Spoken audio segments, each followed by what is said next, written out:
자, 오늘의 마지막 뉴스.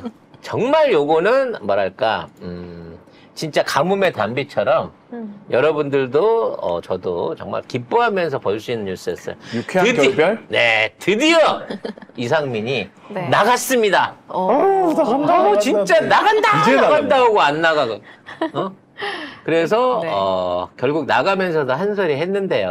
한번, 사안부터 정리 좀 해보겠습니다. 네, 이상민이 어제 탈당을 선언했는데요. 언론에 입장문을 보냈습니다. 그 입장문을 좀 보면 민주당은 이재명 대표 체제 이후 오히려 나아지기는커녕 이재명 사당, 개딸당으로 변질돼 딱 잡아떼고 버티며 우기는 반상식적이고 파렴치하기까지 한 행태가 상습적으로 만연됐다면서 더 이상의 기대와 노력은 무망하고 무용할 따름이라고 했습니다. 이거 제가 보기엔 바로 국짐으로 갈 것 같습니다. 아니, 그랬으면 이미 갔죠. 아니, 그러니까. 안 부를 것 같은데? 아니, 안 부를 것 같은데, 저기서. 정훈이는 불러서 갔니? 내가 보기에 인재영이 미호야, 내가 보기에 이상민은. 제 말이 틀린지 보세요. 원래는 사실은 준석이한테 업혀가려고 그랬어요. 예, 근데 지금 아무리 봐도 연동제를 안 하고 병립형으로 가게 되다 보니까 준석이가 당을 만들 수가 없을 것 같거든. 그래서 저는 상민이가 일찍 간다, 준석이보다. 네. 라는 예상을 저는 개인적으로 하고 있습니다. 먼저 가 있는 거예요? 아니, 왜냐면 이게 상민이 손을 잡고 준석이가 이 할아버지 내가 주워왔어 그러고 데리고 오면 아무래도 준석이보다 급이 떨어진단 말이야. 그러니까 내가 미리 스스로 왔어 라고 하는 게 일단 자기 몸값을 못 피는데 도움이 되고 도움이 안 될 것 같은데. 그나마 전혀 안 될 것 같은데. 그나마 중요한 건 지금 준석이가 자꾸 뭐 공천 출마 후보자를 모으네 어쩌네 이 개구라를 떨고 있고 뭐 이낙연이든 신당 안에 어쩌나 다 개구라를 떨고 있습니다만 지금 신당을 운운하는 애들의 속셈은 뭐냐면 앞으로 출마하겠다는 지원자를 받는 게 아니고요. 현재 배지를 달고 있는 놈을 받고 싶은 거예요. 그러니까 이준석 신당도 마찬가지고 이낙연 신당도 마찬가지고 어느 누구나 우리가 신당을 합시다라고 큰 소리 치는 놈들 중에 우선순위는 현재 배지를 달고 있으면서 당적을 옮겨줄 놈이라는 겁니다. 왜냐하면 이게 내년 4월까지는 그래도 써먹을 만한 충분한 메리트가 있거든요. 왜? 이 당직, 그러니까, 의원직을 갖고 있는 놈을 갖고 쥐고 있어야 번호가 올라가요, 번호가. 그렇죠. 우선순위로 번호를 받을 수도 있고, 일단 그걸 통해 갖고 어떤 형태로든 소금이라도 딜을 쳐볼 수 있는 게 된단 말이에요. 근데 정치 지망생들만 몽땅 모아놓고 있는 거, 이거 아무짝에도 소용없는 거야. 그거 뭐 모아갖고 공천 안 주면 다 헛것들이지. 그것들이 뭔 힘이 있냐고. 그렇죠. 그러니까 지금 만들어지는 신당들은 어떻게든 민주당에서는 국짐당에서든 팽당할 예정에 있거나 저기서 못 견딜 애들을 흡수하기 위해서 있는 거지. 그 중에 현역. 그렇지. 현역으로 내년 4월까지 이 이용 가치가 있는 현역을 이용하기 위해서 지금 저 당들을 꾸리려고 하는 거지. 정치 지망생들 갖고는 답이 안 나와요. 지금 있는 상황. 더군다나 이 상황에서 이제 병립형까지 가버리게 되면 비례대표를 통해 가지고 얻을 수 있는 의석수들이 10석도 안 남기 때문에 그렇게 돼버리면 사실상 신당 창당은 의미가 없는 짓이란 말이야. 가지도 않고 누가 병립형이 되면. 그래서 병립형을 가야 되는 거예요. 이 잡당들 외부에서 이 입 벌리고 있는 각종 신당 패거리들하고 그다음에 기존의 연립정당 연동제 통해 갖고 이득 보려고 지금 가랭이 잡고 있는 정의당 같은 것들을 쓸어버려야 된다는 거지. 결과적으로 진검승부를 하기 위해서는 그쪽으로 갈 수밖에 없을 거란 눈치를 보니까 상민이는 수가 빠르잖아. 얘는 어떻게 해서든지 자기 자리, 그러니까 1선만 더 해갖고 6선을 해서 국회의장이 되는 게 마지막 인생의 목표이기 때문에 그걸 보장해 줄 수 있는 자리를 위해서라면 어디든 가는데 민주당을 계속 딜을 하고 나한테 다음 공천만 확정을 지어주니까 그럼 나 입 닫고 얌전히 있을게 하는데 끝까지 민주당에서 상정을 안 했기 때문에 이제 더 늦으면 안 되겠다는 생각에 국짐으로 저는 바로 옮겨가기 위해서 탈당을 했다고 생각합니다. 저는 2주 안에 입당한다고 봐요. 그러면 나머지 4마리들은, 나머지 4덩어리의 채소들은 어떤 태도를 취할 거냐는 거지. 네, 그 이원욱, 김종민, 조응천, 윤영찬 의원으로 구성된 원칙과 상식이 이달까지 당 지도부의 도덕성 민주주의 회복 방안에 대한 답변을 요구한 것과 관련해 당이 들어주지 않으면 어떻게 할 것이냐, 우리가 최종적인 결단을 하게 될 것이라고 말을 했습니다. 얘들 입장에서는 상민이가 나갔으니까 그럼 상민이처럼 나가면 되잖아. 전례가 있으니까. 왜 안 나가고 있어? 왜 안 나가고 지랄이야? 네, 윤영찬이 거기에 대해서 또 한마디 했는데 문제의식 자체에 대해서는 공감하지만 어떻게 할 것이냐고 하는 고민과 해법에 대해서는 저희와 생각이 다른 것 같다. 뭔 개수작이야. 탈당은 좀 그런데 라고 생각한다. 이런 얘기죠. 그래서 아마 다음번 티켓은 조응천이 먼저 끊을 것 같고요.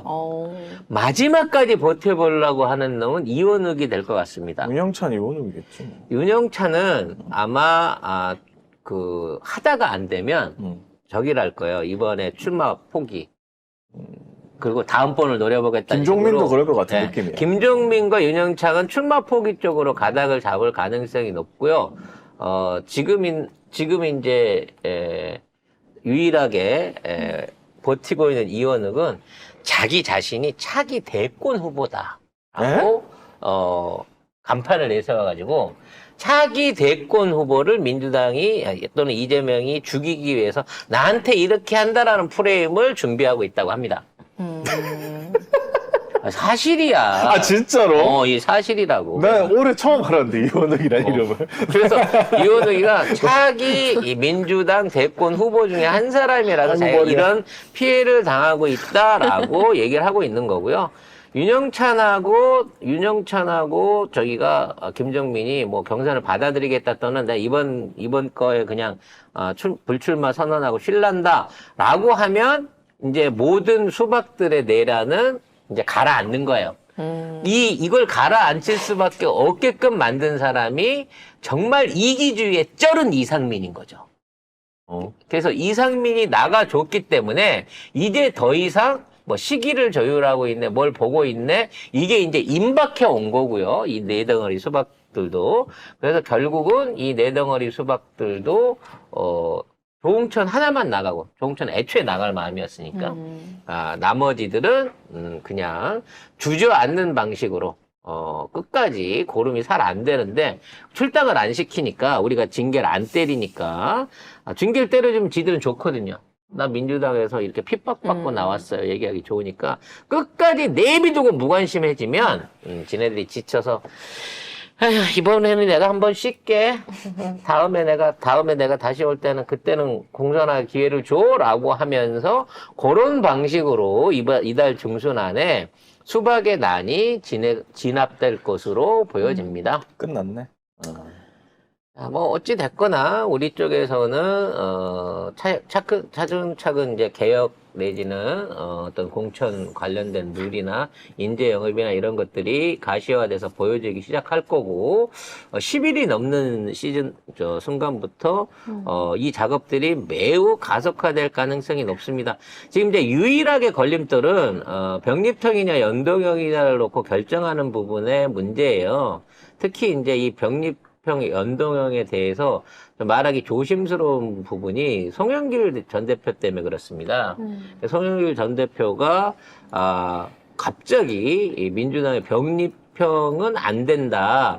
연동형을 요구하면서 저쪽 라인하고 뜻을 같이 하는 듯한 발언을 주말에 던졌어요. 이해는 합니다. 왜냐면 이제 송영길 대표 입장에서 지금 검찰 출두를 앞두고 있는 상황에서 자기 어떤 그 파일을 키워야 되는데 사실 병립형이 돼버리면 민주당에 복당하지 않는 이상 할 수 있는 역할이 크지 않거든요. 그렇기 때문에 병립형인 상황에서 민주당이 위성정당 하지 말고 내가 그 대한정당으로서 역할을 내 중심으로 해줄 테니 병립형으로 가라라고 지금 얘기를 하고 있는 건데 이건 매우 이기적입니다.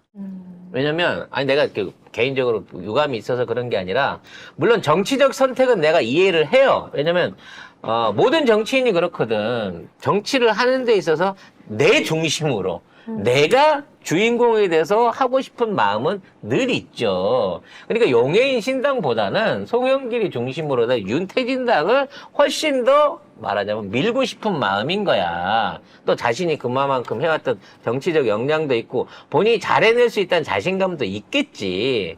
하지만 이 상황에서 좀 더 확실한 민주당의 승리를 위해서는 병립형으로 가는 게 맞아요. 그리고 송영길 대표가 그 안에서 자기 역할론이 없더라도 유세를 외곽 지원할 수도 있는 거고요.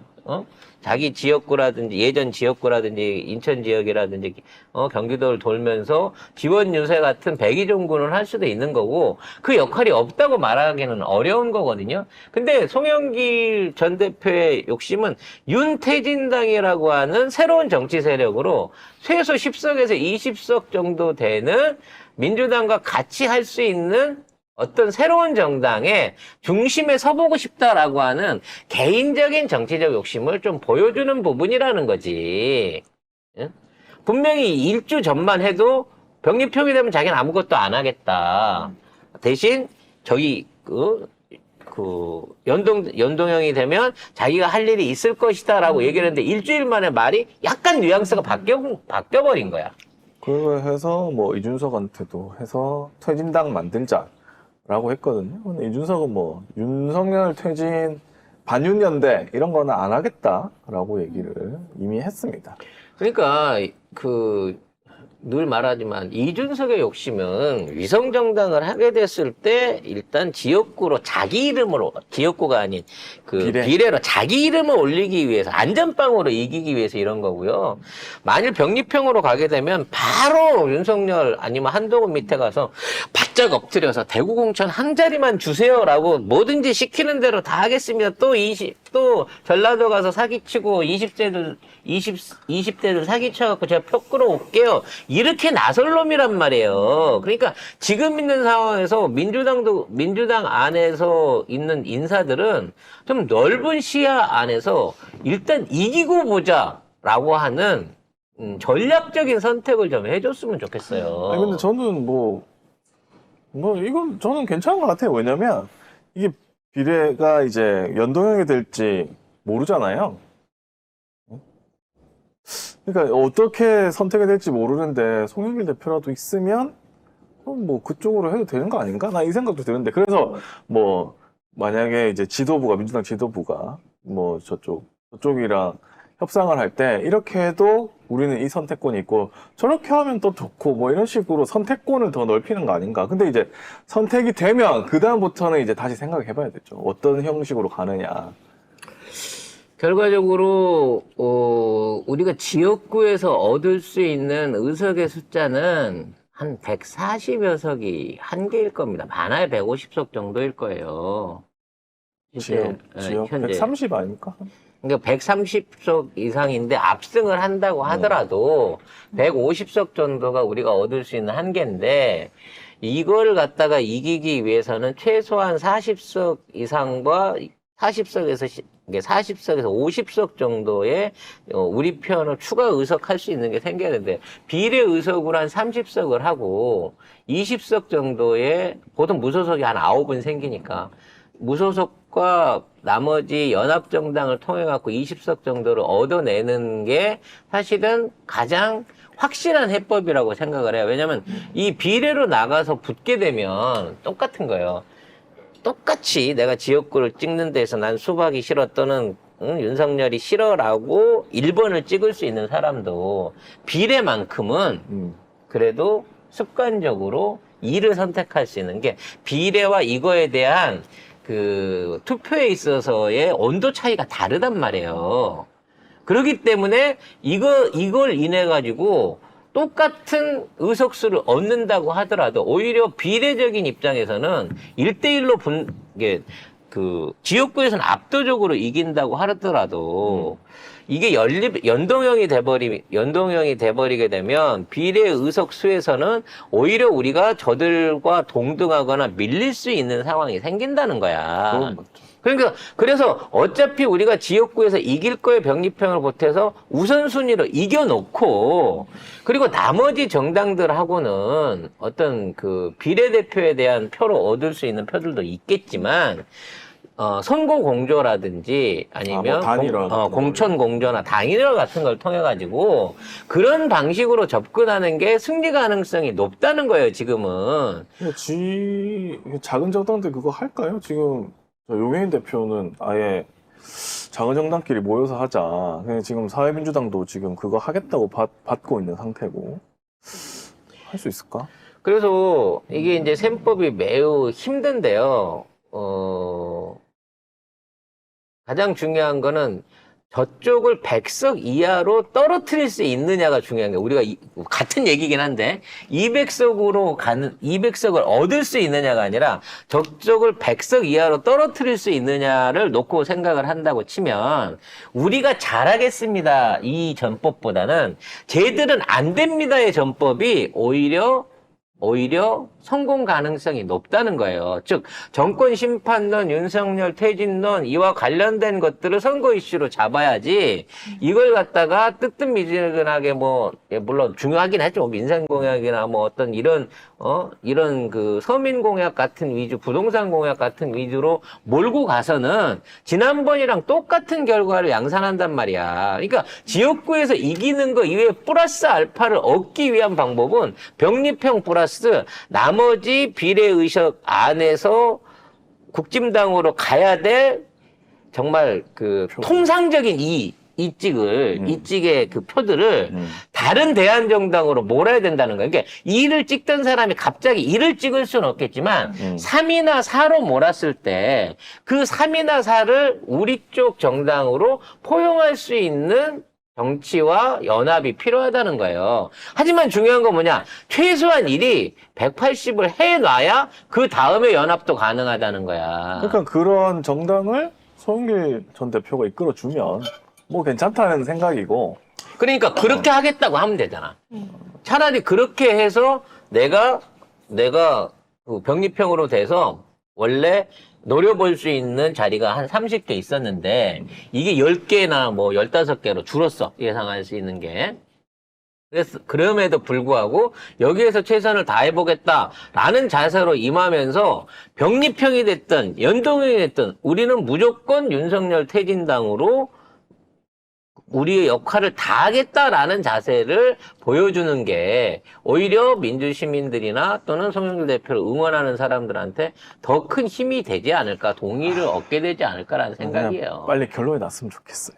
이거 싸워봤자. 그렇지. 이거 뭐로 결정돼 욕먹긴 마찬가지니까 일단 먼저 결정해놓고 그 다음에 수습하면 돼. 그렇죠. 그 다음에 사과하라면 사과해. 미안합니다. 연동형 있는 거 바꿔서 미안합니다. 하지만 이겨야 되기 때문에 할 수 없었습니다. 라고 하는 게 맞는 거지. 이번 검사 탄핵처럼. 일단 탄핵을 저질러 놓고, 탄핵을 만들어 놓고, 자, 탄핵 시켰습니다. 여기에 대한 비판이 있을 수 있겠구나. 없어요. 비판 없어. 비판도 없어, 씨. 막상 무슨 해보니까. 역풍이야. 무슨 역풍이 어쩌고, 독재가 어쩌고, 그런 얘기 없잖아. 지금 추가로 더 한다 그러는데도 얘기가 없어. 여기에 추가로, 탄핵 때 못 도망가는 법까지 하겠다고 하는데 얘들이 지금 이거 쳐다볼 시간이 없어요. 이정섭 후임도 아마 탄핵될 것 같거든요. 당연히 탄핵시켜야죠. 이상한 특수부 애가 있어. 검사가 왜 방심위원장이 됩니까? 어쨌든 검사도 마찬가지. 어쨌든 빨리 결정이 됐으면 좋겠네. 이거 그만 싸우게. 그래서 이 부분에 대한 결정이 이번 주 안에 전부 다 이루어지고 나면 수박들도 잠잠해질 거고요. 저쪽에서도 지들 나름대로 정리를 할 거예요. 왜냐면 제도적인 게 정리가 되면. 그래서 국진당이 원하는 대로만 안 해주면 됩니다. 국진당이 원하는 건 자기들은 연동제를 지키려고 했는데 민주당이 돌아가자 그래서 간 거다. 대신에 우리는 위성정당 그런 거를 안 할 거지만 역으로 만일 병립형으로 했었으면 민주당은 위성정당 해서는 안 됐었다라는 쪽으로. 그러니까 결국은 병립형이 아닌 상황으로 가게 됐을 때 민주당은 절대 위성정당을 하지 않는 전제 하에서의 연동형 아니면 병립형으로 가고 지네들은 지네들끼리 또 다른 형태의 제2정당, 외부 정당들을 또 꼬셔가지고 만들려고 하는 이중정책을 쓸 거예요. 걔들은 앞뒤 안 가린다니까? 그럼 쟤네들은 불법 뭐 룰도 없이 지들 하고 싶은 대로 다 하는데 우리는 그냥 사람들의 선의 뭐 투표하는 분들의 양심적인 선택에만 맡겨갖고 이걸 하겠다고 하면 그래갖고 어떻게 이길 거야 전쟁을. 대선 지고 나서 1년 반 만에 나라꼴이 이렇게 됐는데 이거를 다시 바꿔볼 기회, 이번 기회를 놓치게 되면, 이백석을 놓치게 되면 결과적으로 또 3년이라는 시간을 또 이 고통을 겪어야 되는데 3년을 걸고 또 그런 짓을 하겠다고? 그거는 절대 당대표로도 그렇고 한 번 패했던 대선 후보로서 해야 될 일이 아니에요. 이재명 대표 입장에서도. 저는 이 결단을 이재명 대표가 반드시 강하게 이뤄내 주실 것이라고 기대를 하겠습니다. 민주당 이기는 쪽으로. 네. 어떻게든 이겨야 되니까요. 무조건 이기는 쪽으로. 그래서 이기는 쪽에 무조건 올인하도록 하겠습니다. 오늘 방송 여기서 마무리하죠. 네. 괜히 또 중간에 악플 다시는 분이 많아갖고 얘기가 좀 길어졌습니다.